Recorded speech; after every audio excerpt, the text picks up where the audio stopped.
This is the weekly update here from Webster Tarpley. We're not exactly World Crisis Radio this week because of some problems at the GCN studio, but given the fact that the world crisis is advancing at such a rapid rate, we decided that it would make sense not to observe the full Thanksgiving weekend, although we did observe Thanksgiving, but to give you some intelligence updates. This will be pretty much in the same format as the program usually is, but this time it'll just go straight through without the station breaks and without the advertising that we usually have. So we want to talk first of all about the world situation, and now I've got to start here. We want to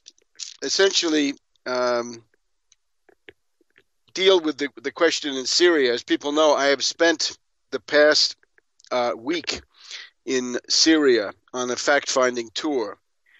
And my findings were outlined in the broadcast last week from Beirut with the participation also of Mark George, a very interesting and influential French blogger, a very fast-growing website on the French blogging scene.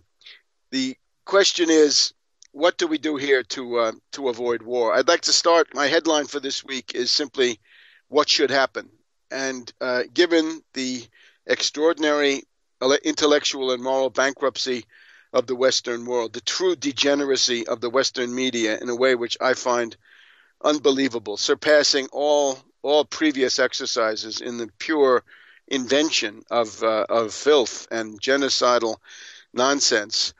It seems to me that in order to be at the moral level required by this crisis, it is imperative that Pope Benedict XVI go as a pilgrim of peace, make a pilgrimage of peace to Syria.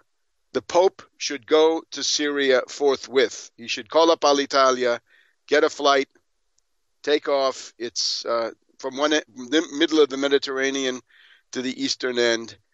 Land at Damascus. The airport is working fine. Everybody is safe. There's no security problem. Make a pilgrimage of peace to Syria. It is the place where, from many points of view, Christianity originated, at least in the present form. It is the homeland of saints and mystics and church fathers, be they Greek, be they Latin, be they of other types. It is also today a country of an amazing pluralism and peaceful coexistence of religious groups. It's probably His Holiness the Grand Mufti of Damascus commented, it is the last citadel of the peaceful coexistence of different religions, different faiths, different denominations of those faiths. The Patriarch of Moscow, Cyril, Patriarch Cyril of Moscow made a visit to Damascus 2 weeks ago, the time that I'm talking to you now. And we're recording the show today a little bit late. It's now Saturday morning, the 26th of November. We're in the Thanksgiving weekend here in the United States. Patriarch Cyril went to Damascus 2 weeks ago, and he met then with all of the main religious leaders there. That was a pilgrimage of peace. It was also quite clearly a sign of support from Russia to Syria. And I think that may turn out in retrospect to have been the absolutely critical thing in avoiding a new conflagration coming out of the Eastern Mediterranean, something on a much vaster scale than what we saw with Libya or Iraq or Afghanistan, because Syria is now a country which I believe still has allies in Iran, in Hezbollah, and ultimately in Moscow. And that may be a factor in deterring the mad dog imperialists of the Anglo-American world. And these people have now gone completely bonkers. The Vatican, of course, would not be well advised to pose as the chaplain of imperialism. The chaplain of imperialism is not what the hundreds and hundreds of millions of new Christians of Africa and Latin America are looking for.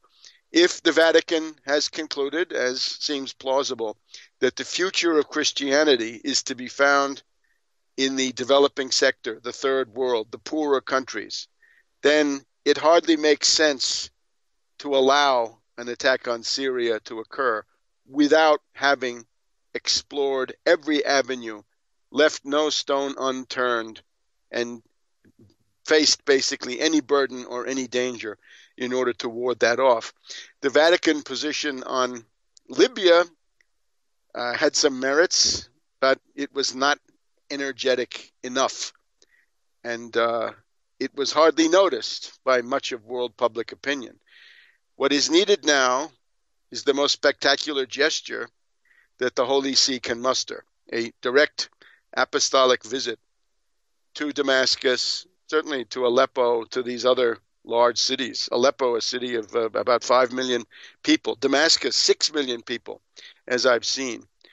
The forces arrayed inside the Vatican against such an event, I think, are quite obvious. A legion of American priests in the Vatican who are urging Benedict XVI to render unto Caesar. Well, fine, render unto Caesar those things that are Caesar's, but unto God the things that belong to God. And when it comes to life, death, and the future of civilization, then it is no longer time to render unto Caesar. Let us render unto Caesar the taxes and the inevitable apparatus of any state, but not the apocalypse. This does not belong to Caesar to bring on. So I will try to explore avenues to do this. I would urge everybody of goodwill who hears this, do something to make the Pope understand he must fly to Damascus now.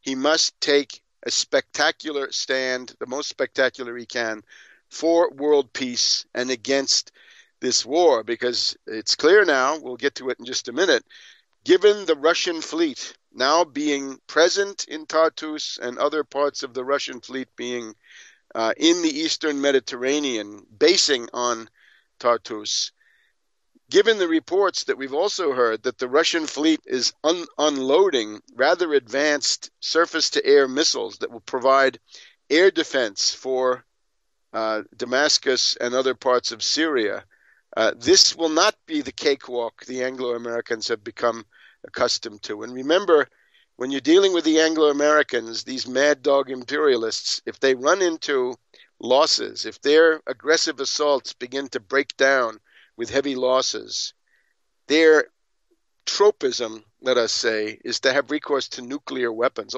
This is also the case if the Israelis, in the course of this lunatic adventure that seems to be planned, seems to be imminent according to some calculations, the Israelis may well find that every one of their military airports is rendered useless by precision ballistic missiles with conventional warheads that essentially neutralize the Israeli Air Force. Now, already in 2006, we saw the ability of Hezbollah to neutralize the Israeli land forces, destroying one full armored division out of the 5 or 6 that the Israelis had, making the Merkava tank into a byword for obsolescence, impotence, and a death trap, a coffin on wheels. If this is now the fate of the Israeli Air Force, then what's left? What's left are the nuclear missiles, in particular the nuclear missiles that are stored in nuclear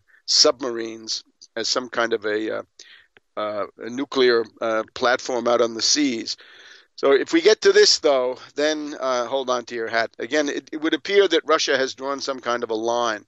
And that also adds to the argument to the Pope. If it is true that Russia might indeed respond in some other way that might be less peaceful than the complacent NATO imperialist plan, then isn't that another reason for the Pope to underline the absolute urgency of going to Damascus and taking a stand for peace, so that this time around the Vatican could say, we didn't do it. This is not what went on with the 1930s in Germany or Italy. And again, there's a good case that the Vatican was not complicit in the way, at least that the Anglo-Americans say. But there was also, for various reasons, not that break. It's now time for a clean break. This is my clean break. The Vatican makes a clean break with the Anglo-American imperialists and takes a stand so that whatever happens, the Vatican will not be called into some future Nuremberg and asked, what were you doing?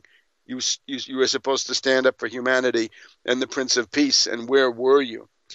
Now, we'll have maybe some more on this in a minute, but the background concerning the Syrian crisis, it's now, as I said, Saturday, the 26th of November.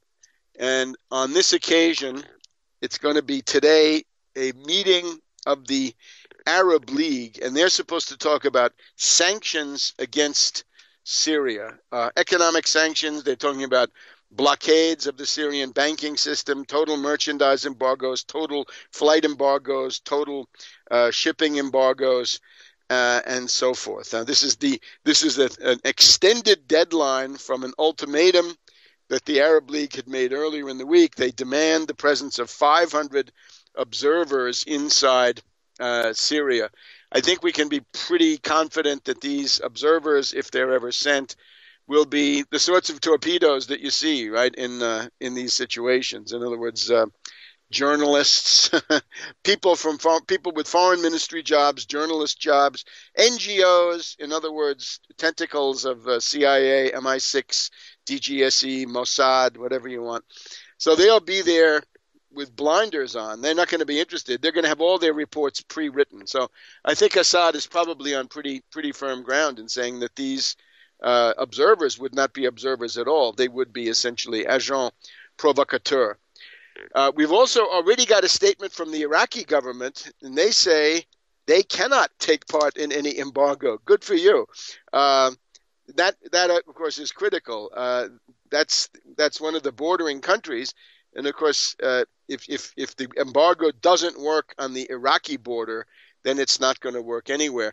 Notice also that we're now apparently, according to most published reports, on the verge of the departure of the U.S. forces from Iraq, which means that with a little bit of cooperation from somebody like Muqtada Sadr, even though his recent statements have not been very enlightened, there will essentially be a land corridor from Iran across the Shiite zone of the lower Euphrates, and then quite possibly into Syria, so that you'd be dealing with a continuous stretch, and then the Syrian part would then join up to the Bekaa Valley, to Lebanon, and so forth. So you'd finally be dealing with a territorially contiguous strip of territory. U.S. obviously very freaked out about that. That's one of the reasons Syria is being attacked, is to break that land bridge, we might say, and put in a puppet regime of the Saad Hariri type, the kind of thing we've seen in Lebanon at various times.